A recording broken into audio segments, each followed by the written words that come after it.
Welcome to Nike Pod Sessions. I'm your host, James Buford.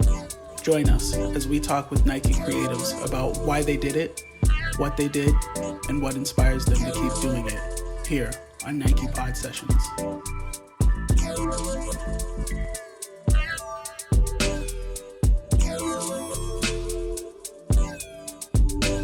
Today's guest is Charlotte Harris, advanced knit designer.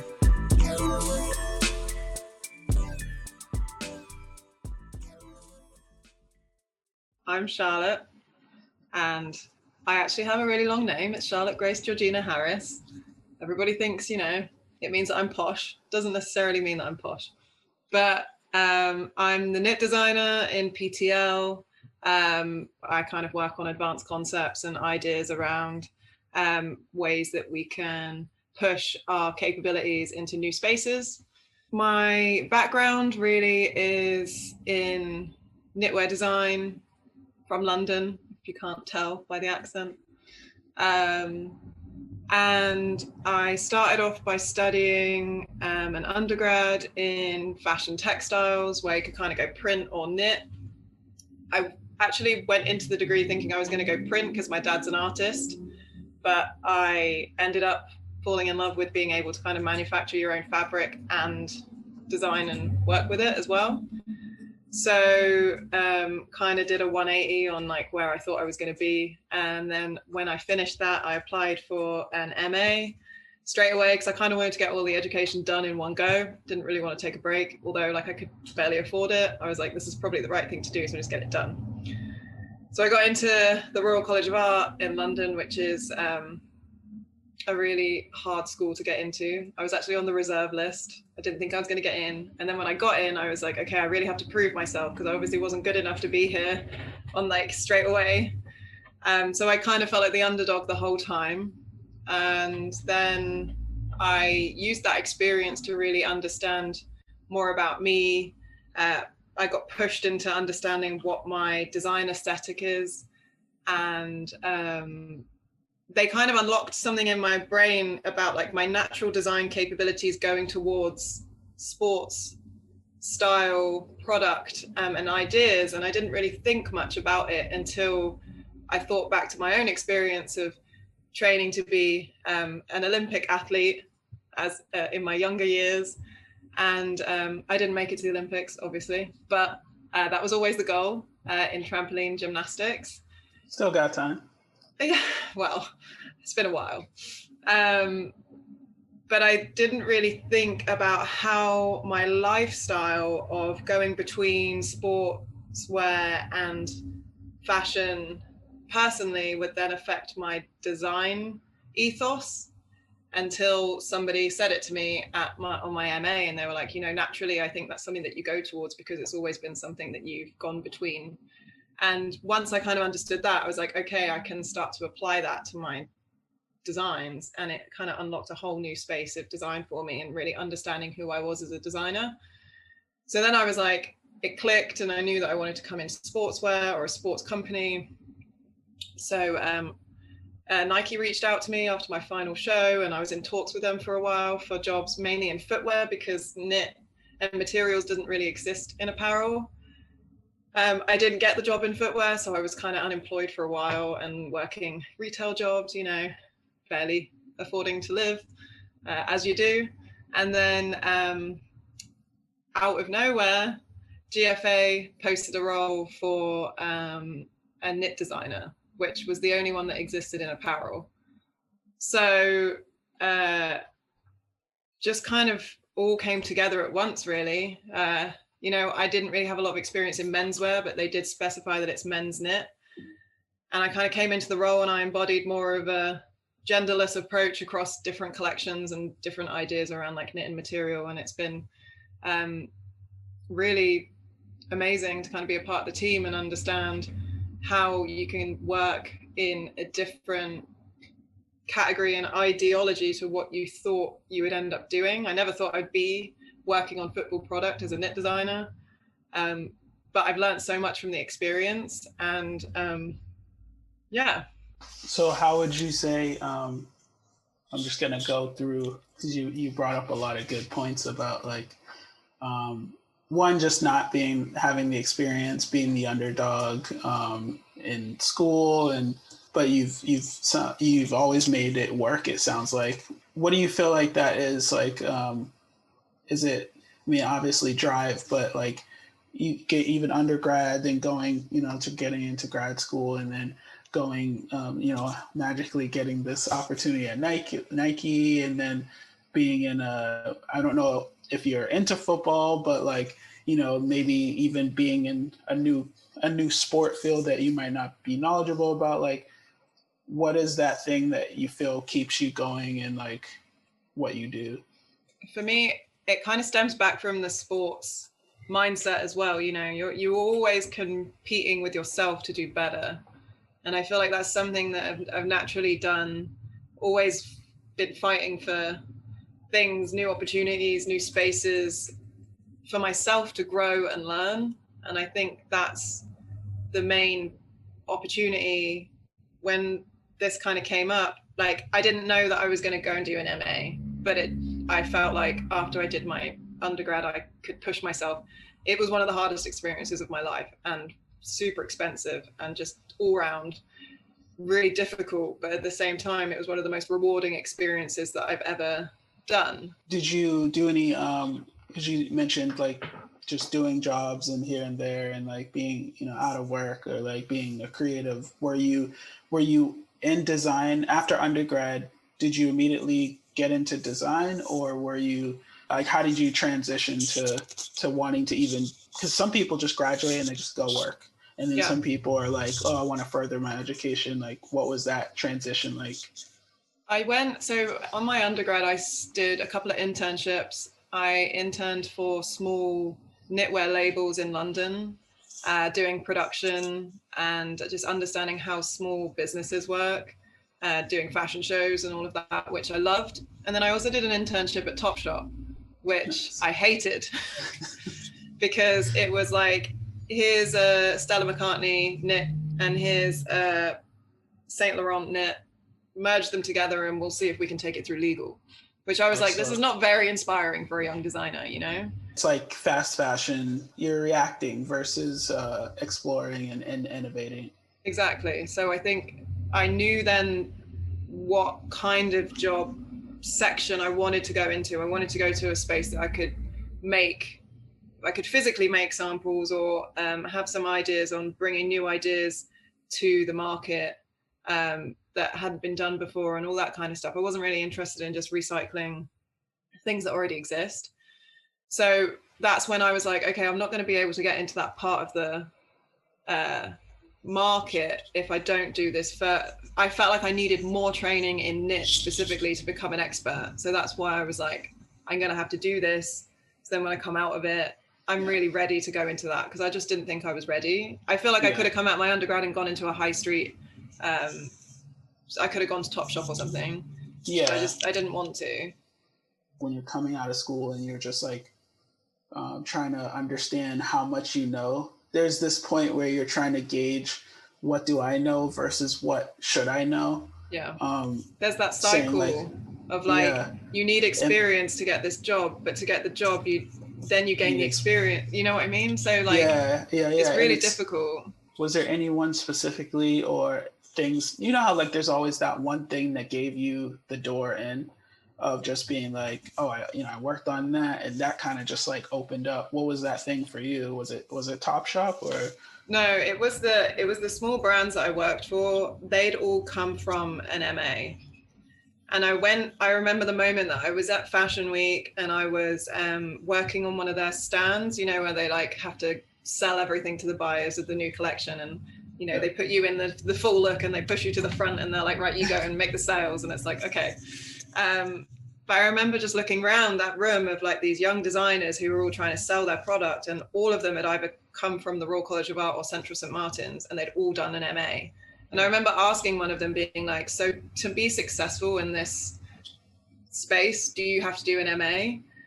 And most of them were like saying how much they learned from doing it, and that it set them up better for a business, set them up to know more about who they are and their aesthetics. And that extra studying just helped them really refine who they were as designers. And I felt like I needed that because I didn't really know who I was. And that experience helps you unlock and become who you really are truly as a designer. Yeah. So, but some people don't want to do that. Some people are just like, no, I'm happy just going into whatever.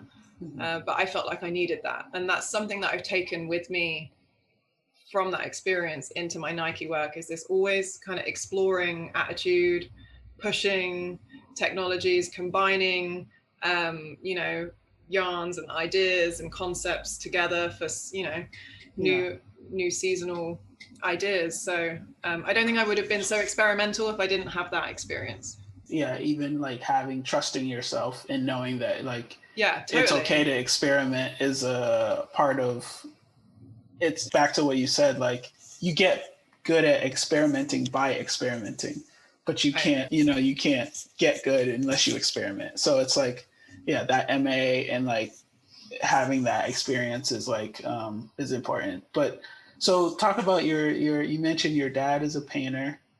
An artist, Oh, an artist. He was like, he was an airbrush painter. So not like a typical painter. He did a lot of kind of photorealism work before the computer came in. So he was creating the things that you can quite easily do now on like Photoshop and Illustrator. And he did a lot of work that was quite humorous, a lot of campaigns for like Camel cigarettes, which was a camel smoking a cigarette, that kind of thing. He's the OG Photoshop. He's like, he's the OG filter. Literally. And he tried to learn a computer and he just couldn't do it. And then he ended up losing all of his work because he couldn't get with the times. Yeah. And it's really sad because then when I grew up and I was like, I want to go and do fine art, he was like, no, you're not doing it because there's no money. And I was like, stigma. Oh, okay. But everybody around me was telling me, you've got like good ideas and like interesting concepts that you should go into doing a fine art degree. And so that's when I kind of was like, what area can I still bring this kind of creativity to in the industry, but that I could maybe make a living? And that's kind of when fashion and the idea around like textiles and still being able to kind of make, because I used to like doing like installations and light things and like interesting stuff in the art space around that.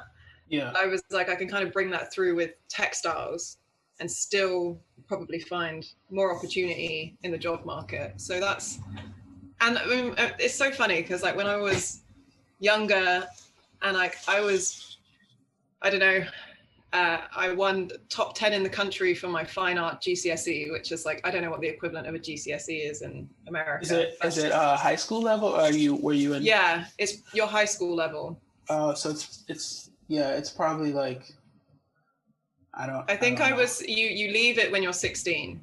Oh, okay. Yeah, I guess that's the high school. But it's a competition or? No, it's just like your exams, but my fine art exam actually got top 10 in the country. Oh, wow. Okay. And, so it's a test. It's like a test, but like, is it art? Yeah. Is it art related or is it like more mathematics, science? You do like 11 GCSEs and they're all ones like maths, science, English, like you do all of them and then you can pick a couple of specialisms, and I picked like fine art, textiles, physical education, and I can't remember the last one, maybe like geography, which I wasn't very good at. So is the hope there to kind of like focus you before you go into the world, like to kind of get you kind of at least pointed in where you're some sort of direction, and then you go on and you do A levels, which are the equivalent of like what you do before going into undergrad, and that's where you specialize in 4 subjects.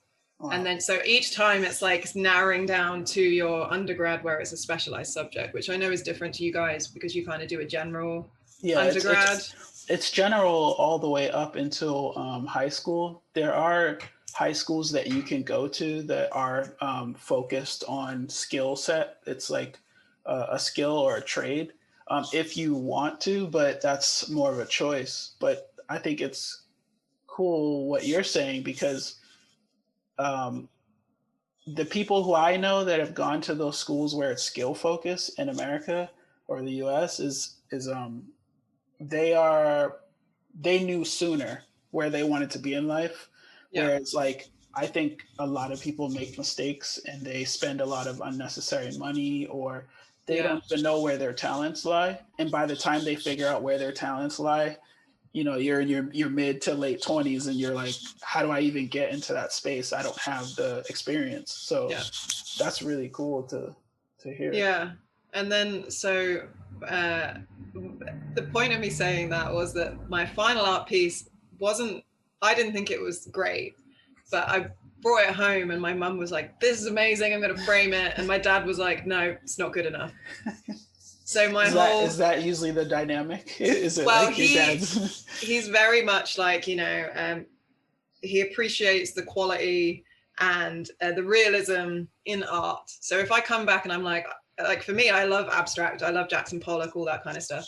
He is not into, it's not his thing, because he's kind of before, Like, what is it? He doesn't find the appreciation in that. So yeah, we've definitely had some run-ins. But one thing I would say that was a beautiful thing about my dad with his experiences, after he lost all of his work, he didn't really paint or draw for years, until I got into the Royal College of Art. And then he got inspired by me getting in there and going there, that then he started drawing again and like sending me things and making me these little cards and stuff. And it was just like an amazing thing, because it had been like, I don't know, so many years, like 20 years of him like putting the pen down, but him then being inspired by his daughter, which I just thought that's amazing. Was amazing. Like, he's too old now, like he's losing his sight to like be able to create, which is sad, but at least that I was able to kind of give him that inspiration. Yeah, and was amazing. And it also it's clear that it's in it's in your genes, it's in your blood. So like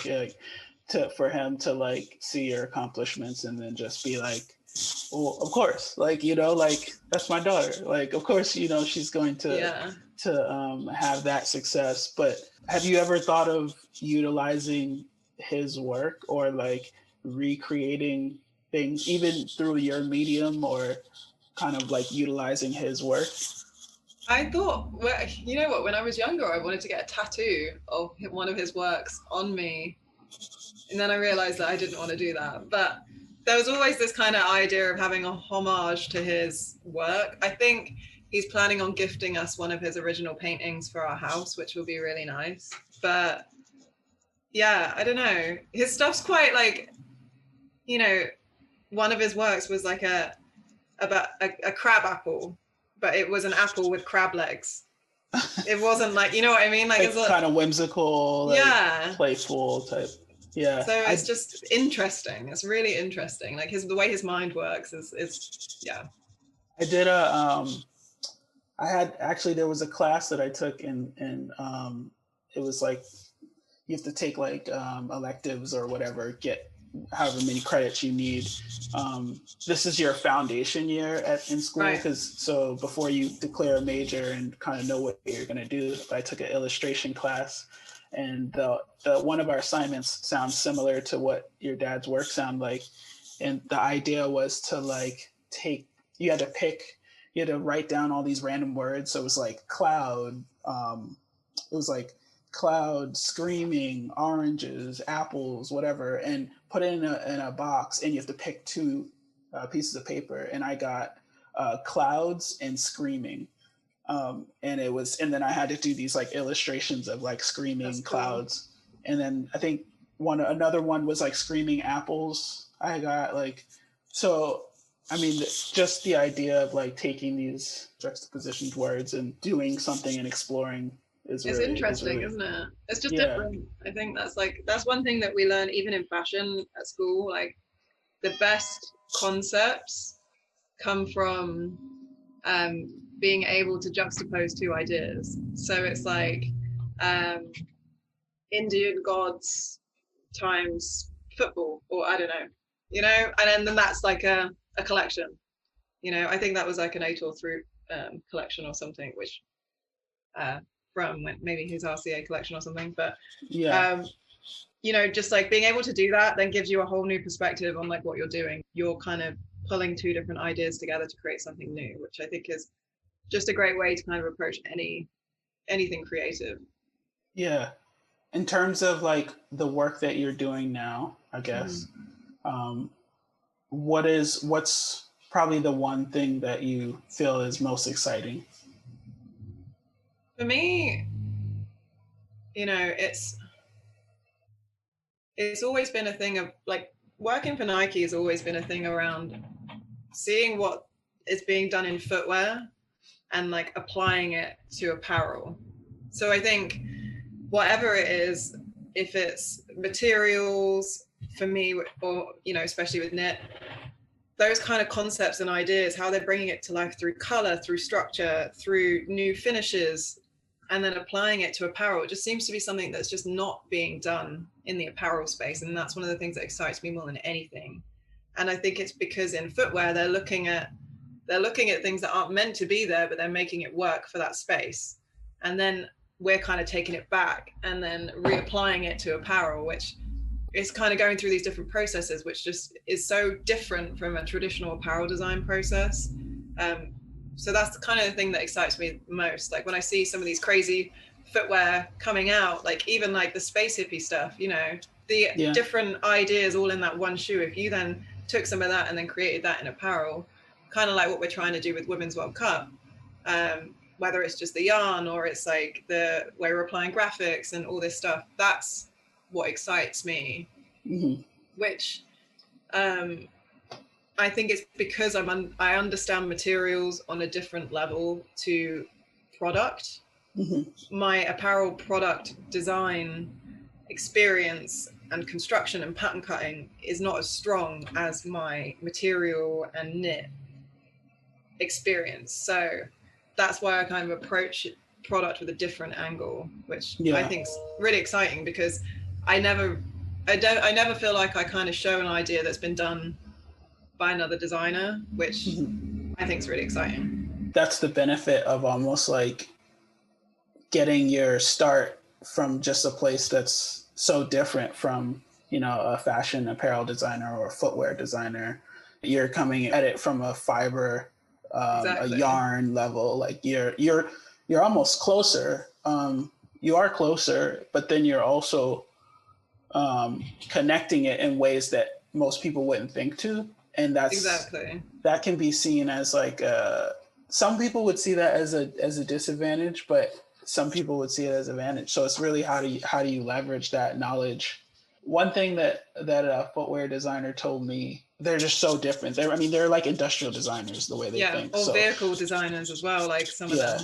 But they, like, someone told me, what do you use more than your feet? Like they're like, there's no part of us that we use more than our feet, maybe our hands, but like generally our feet they either go through or they have the most interaction with different landscapes, whether it's indoor, grass, sidewalks. Our feet touch multiple surfaces on a day-to-day basis. So designing for that it's like a very hard job. Whereas we're like, they're just shoes. It's just shoes. I know, yeah.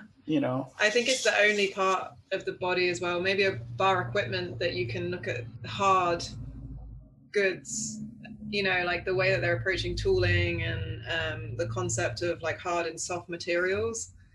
We don't really have that luxury in apparel. Everything has to be like wearable. But with footwear, there's an element of it that can almost be, that's how they kind of approach it differently, especially at Nike. You made an interesting point. Like, would you want to design things that are wearable but not wearable, if you know what I mean? Like, I feel like I do already. The concepts that I have, like where it's taking footwear materials and then repurposing them into an apparel product, like some of those concepts you can't even bend your arms in, or like, you can't, it's not wearable, but the point of the concept is something that we can refine and make into and might inspire a collection for a designer or something, And I think having that open-mindedness to materials, it's something that like I hope I've been able to inspire everybody on the team from football. And I know that I did with some of the designers, that I approach things material first and silhouette and cut and sew second. But a lot of designers come in and they go cut and sew, and then they figure out what materials go in that place. So I think reversing that and coming in from a material aesthetic first opens up your idea to then how you create the silhouette and how you do the cut and sew, because you're manufacturing the material to work for it rather than the other way around. Yeah. And that's something that I think footwear does really well, is that they look at the property of a material and then they build up the shoe out of the material rather than design the shoe and then just find a material to slap on it. So yeah, I know that that's something that I think is a different approach. Yeah. If you had to choose one person to work with to, or actually, I'll rephrase this. If you had to choose one person to work with, but one Nike shoe to redesign, and the person could be anyone in the world. They could be alive, or they could be not living. Anyone to work with on a Nike shoe, any silhouette of Nike shoe could be. Okay. So one of my favorite designers is Issey Miyake. So, and I just love the way that they approach silhouette, pattern cutting through the use of material, right? If you think about the things that are collapsible and the ideas around like creating a shape when it's flat versus open, all of those kind of concepts, how it drapes on the body, on and off the hanger. They do a lot of stuff around like, knit, pleating, breathability, all of these kind of concepts which apply to sportswear so much. I feel like just using that kind of ideology, giving them any shoe, like, and just being like, how do you repurpose that in the way of like an Issey Miyake style, through color, through structure, through the idea of multiple form changing, adaptation. I think that could be pretty cool. And what sport would you think it would be used for? I think that's a concept. What would be the purpose, I guess? Maybe not even a sport, but like how does this shoe get worn? Like, this is crazy. This conversation's crazy. Because I'm just having so many ideas right now. I think, they're just the concepts of being adaptable. It means that it can have multi-purpose. So you have something that can work as like an everyday shoe, but then it could transition into something that's more sport performance. And that concept could be applied through different sports in different ways, which means you could get really specific on, needing to perform in one certain way, and then you pick the right material and the right construction and how it kind of reacts. Yeah. Something else. I'm like, just hearing you think of that, I'm like, immediately I was like, okay, pleats, please. Then I'm thinking of like the installation that Miyake did where he was like hanging silhouettes, but they were all connected. Yeah. And then you said like multifunction, like different sports. So I'm like, are these things like connected, and does it flip inside out? Does it I think the best way to be, and I know that I didn't answer your question on which shoe, I did that on purpose, because I think the best way to not bucket yourself into one idea is to have that idea that can be broader across things. And then it will build itself into a space that's like maybe even a new shoe that doesn't already exist, instead of saying I want to reinvent an Air Max. So it's more of a methodology, like a patina or idea that you apply, and then you're kind of like, it can build collections, you could build accessories, you could build like everything around that, and then I just think there's so many interesting ideas just in that what they do. Yeah. As one company, and you think there's so many other companies as well that kind of have that methodology, like Comme des Garçons, or a lot of like Japanese fashion, or where you could kind of take their principles and apply it through a Nike sense. Yeah. So in terms of that, like now we're getting into like principles and ways of thinking, and like when you think about design, is there anyone that you're currently looking to, like even outside of design, writers, philosophers, politicians, entertainers, or like what are you looking to to kind of inform where you think things are going? Yeah, I think like generally we like to stay connected as like in terms of what's going on, like breaking boundaries in science, you know, when you think about like NASA and you think about like what's going on with Tesla and all that stuff and the concepts that they design and how you can then reapply it to what we do, because it kind of makes sense when you think about like future ideas. But then I like to stay connected with fashion. I like to see how fashion's changing right now through the digital space. You know, there's so many undergrads coming out. I really love following, you know, the Instagram accounts that focus purely on fashion designers that are just coming out of uni and how they're showing different ideas to try and market themselves and their new brands. One of those in particular is called One Granary, and it's focused on like Central St. Martin's grads, but it does show other colleges as well now through the UK and through Europe. And I just think you get a lot of newness and ideas from seeing how they're pioneering the change in the fashion industry, as well as like me and my husband, we like to DJ and we love music. So we spend a lot of time listening to the radio.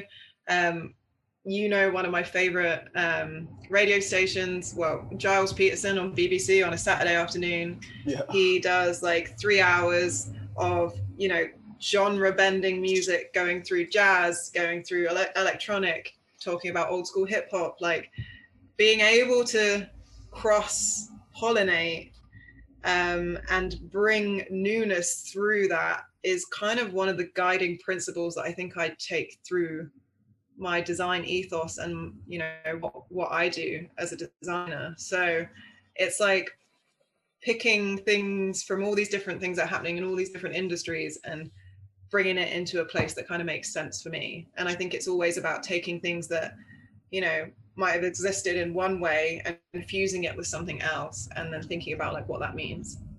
Given everything that's going on right now and this idea of like being able to pull things in and take inspiration and travel and go places, like have you felt, at least through this quarantine, have you felt restrained or have you felt freed from, because, you know, we are in a sense, we're connected, you know, through social media, and has that restrained you or helped you?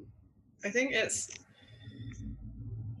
interesting because there's like both sides. So you have what you would normally find on your travels when you're in these cities, when you're connecting with what's happening across like art and fashion and understanding like the, you know, the presentations that are happening and the new things, the installations, the spaces, the art that you go through, and you feel newness and you get creative inspiration. We don't have that right now.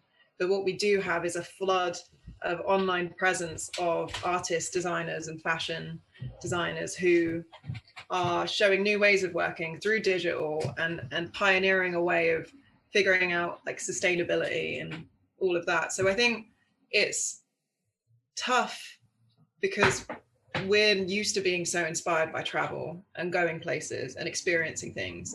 So I don't feel as maybe inspired as I would in a traditional sense. I think it's a kind of a new wave of inspiration with what's happening, which is just, it's kind of like a transition for everybody right now, you know, like things might not ever be the same as they were.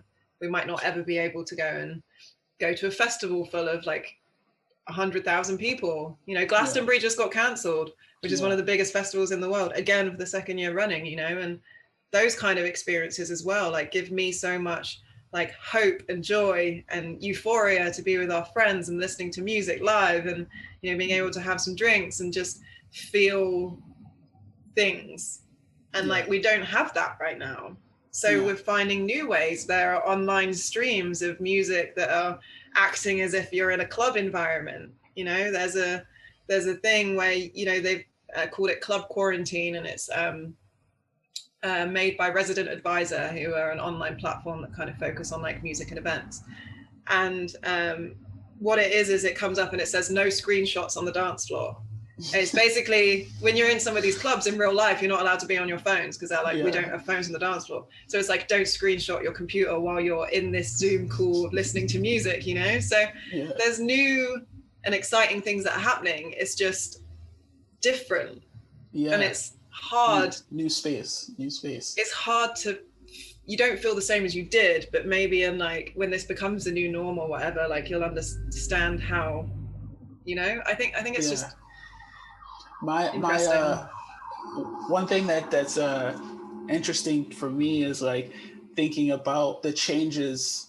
So now what you're saying is like this kind of digital portal, right, that everyone's kind of like existing in now. So there are people who've been forced to almost even make a home in that space, right? Because like for us, like, you know, they're all day calls on Zoom, you know, meeting with your family, celebrating birthday parties, like all this on Zoom. So now like there's this meetings, there's a digital meeting space between your circle. But then but then after that, post this, it's like how many people will stay in that space? How do you socialize? How do you even socialize? Like and how do you leave it? It's really interesting that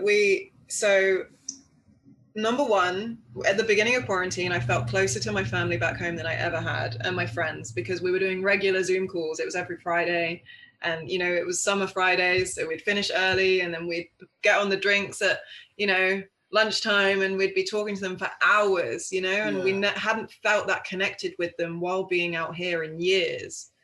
The flip side of that is that, you know, for example, me and Ali have started doing some DJ sets downtown in Portland, and they've set it up so the DJ set is next to the window and everybody's outside, so it's COVID safe. But when we went there and we were talking to people, we were almost like forgotten how to socialize, because we were like trying to have a conversation, but like my attention span, it's just different, you know, and trying to go back to the way it was, it doesn't feel right. So you have to then mind the gap. Right. You know, and then you're like, you know, I feel like I'm not even able to like string a conversation together because it's not in the space that I've been used to communicating in for such a while. You know, me and Ali also have conversations with each other that we don't use, you know, long and interesting words with each other anymore. We talk very basic to each other, and we've forgotten how to even communicate properly, you know. And it's just because of like, I don't know, we spend all our time on Zoom talking to people that then in our spare time, like, you're fried, your brain's so fried. I don't want to sit there and have like a philosophy conversation on something, you know, like it's just definitely different. And I think like, it's going to be interesting when we go back out into the world and try doing what we were doing before. I mean, even simple questions, like you have to remind yourself like constantly of just simple questions, like what, like even like what are you up to? Like everyone's like, I've not done anything. Like I'm up to nothing.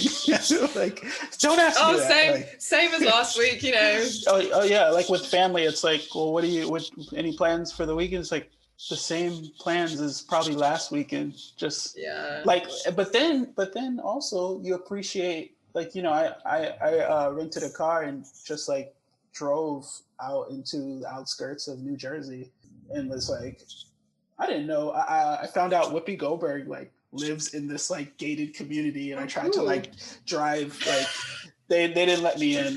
They're like, oh, this is a gated community and like $20 million homes, you know. So, but just that exploration in my car for that moment was just like enough to be like, this was exciting. Like we were the same. Like I don't think we would ever really have gotten in a America road trip with the amount that we traveled back home and to all these other places if it wasn't for this lockdown. So when things opened up again through summer, we drove our car all the way down to Vegas and then did some of the kind of national parks and stuff, and then came back, and we just felt so rejuvenated from that experience. But I don't think I would have done that if we weren't in this predicament. And now we're talking about like, other road trips we want to go on, which is just like you were saying, like trying to find what inspires you here, which is hard for us because, you know, we're both from big cities and like constant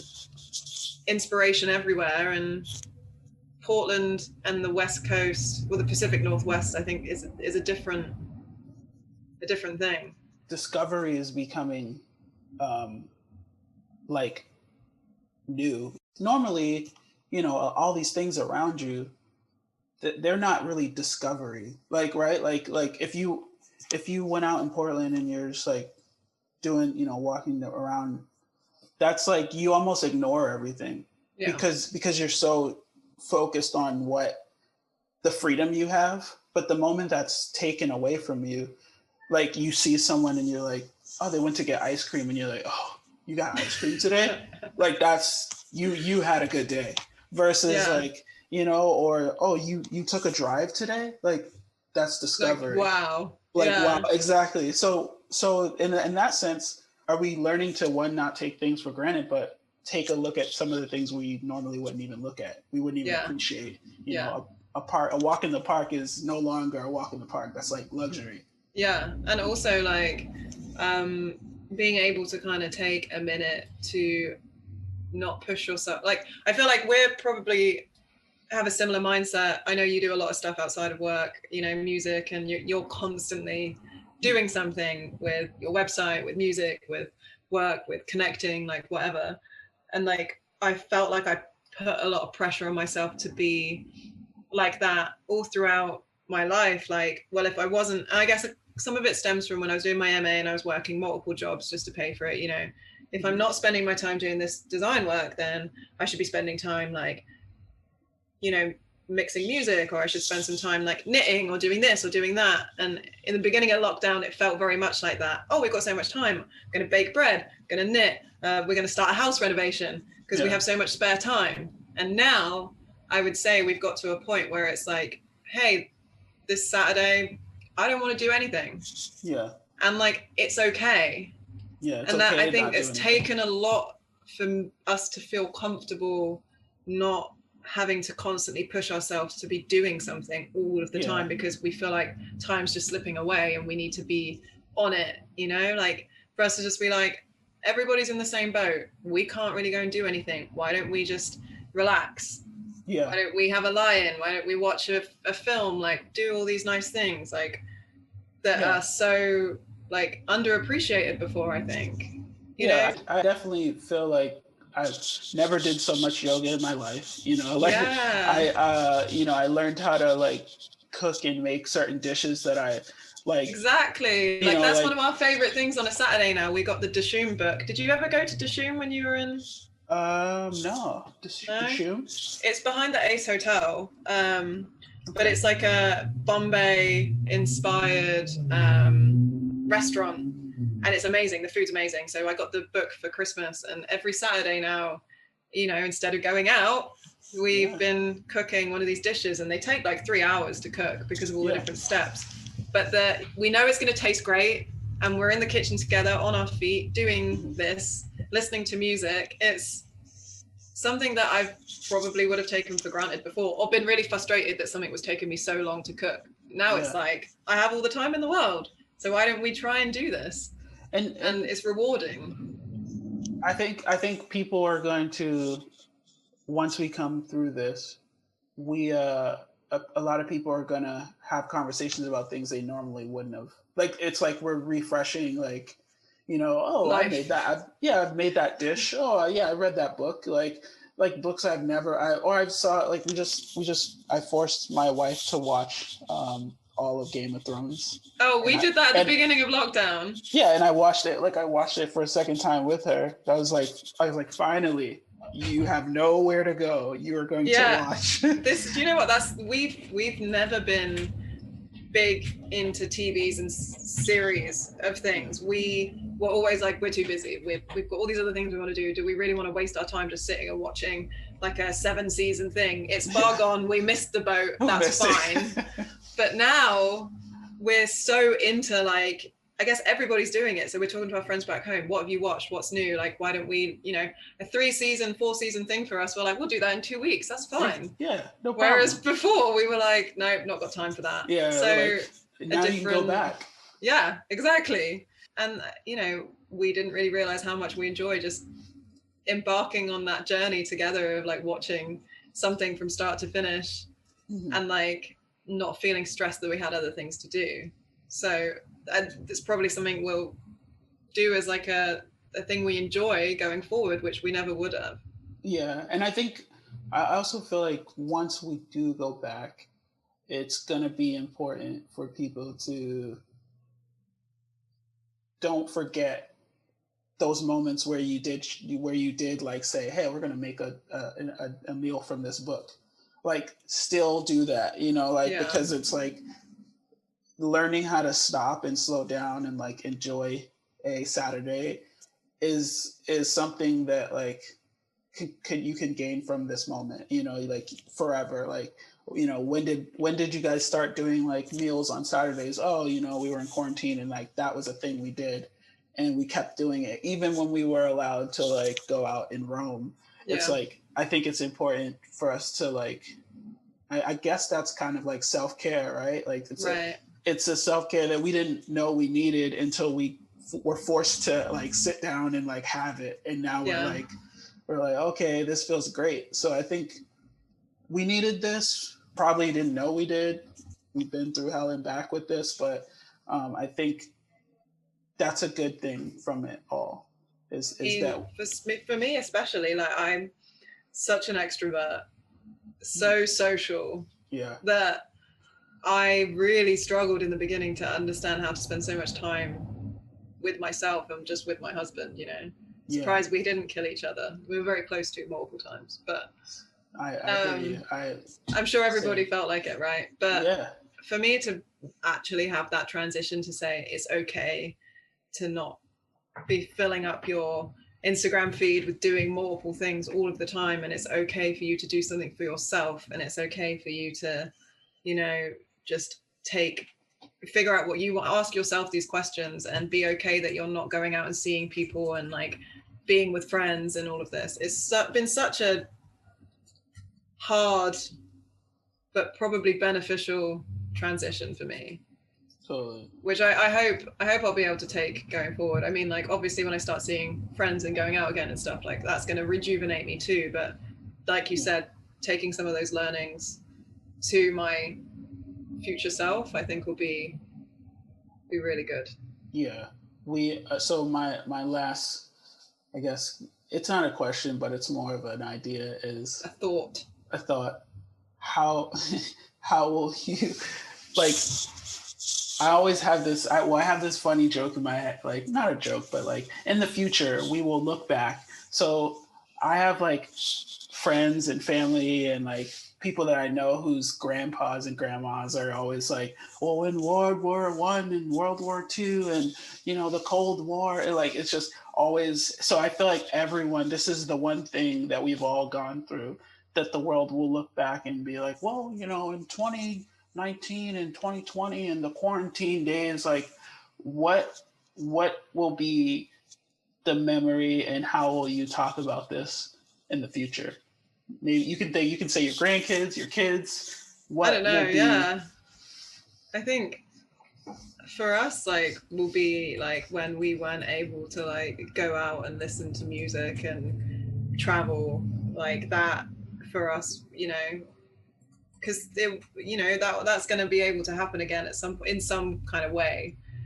So I think, being able to say like, well, when we couldn't do that, and that was like the things that we enjoyed doing the most, it was a really difficult experience for us, but like at the same time, like we learned so much about ourselves and kind of everything I said to you before, really, like but and maybe it's a point of time that we talk about and we say it was the turn of the digital age in ways of working, presenting, creative space. I have a feeling it'll also be the turn of sustainability as well. So I think it'll be points that we'll be able to look back on and be like, that's the moment when the industry decided that this is what we needed to do. Yeah. And I think that's going to be massive. Like we don't see it now because we're in it, and we talk about it all the time at work. But for the actual shifts that are going to come from this, I think this will be like a point to talk about. Yeah. When I was thinking about it, because earlier you said, you potentially might never go back. I'm really watching the people who've built that space in the digital, and I'm waiting to see where those people, like, because I really think there are going to be people who never go back. Like, there are people who will never go back to work, like, meaning like they just were like, I'm done. Yeah. So then who do they become? Or there are people who are living and creating it in the digital space, and they're like, well, who do they become? Like, who do these retailers who've shut down stores? Right, like, exactly. Like who do they become? The biggest high street stores in the UK are shutting down left, right, and centre. Like, but they're not gone. They're somewhere. Some of them have been, gone bankrupt and not been bought back out. Some of them have been bought out, but it's like the ones that weren't able to keep up with the digital age are the ones that fell flat, because in a pandemic, when you can't go to a physical store, what else do you have? So all of that shift is going to be taken out of the equation, and now there's like a new wave of digital shopping, retail spaces, for us to do even at work, a digital rig room. Yep. Us being able to transition to showing materials in a digital format.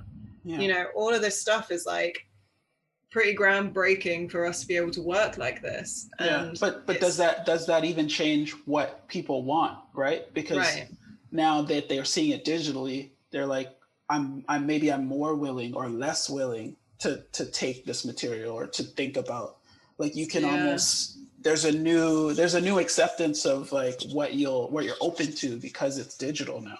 But also I think that we won't lose the importance of being able to take, for me, like multiple materials and like stitch them together and have a weird and funky concept. Well, there'll always be value in that. When you look at someone's portfolio, like seeing the handwritten notes and the things that are scanned in and like tracing paper and all that, there's always going to be value in the hand kind of feel of something that someone's crafted it themselves. I think people might go too digital. I think there's a great blend of both, but I think there'll also be the potential that things might revert back to being like all about handmade, because they're fighting against the digital age. I think it's going to be a really interesting future to see like where this goes, because traditionally you might just be like, oh yeah, it's going to go all digital, but I don't know if it will. So the sustainability and the hand materials and all that kind of concept, like how's that coming to life versus like this digital age? How do they influence each other? I think we don't know. Yeah, we don't know. And what we found out is we don't know. This hour of conversation is cool. A big question mark. That's okay. That's okay. It's nice not we don't know sometimes. All the answers. It's fine. It's nice. Well, this was great. It's always a pleasure. Yeah. All the good stuff. We'll keep it going in the digital world. Yeah. We'll stay connected. Yeah. Well, enjoy the rest of your day. Thanks, James. Yeah. Thank you. I'll speak to you later. Bye.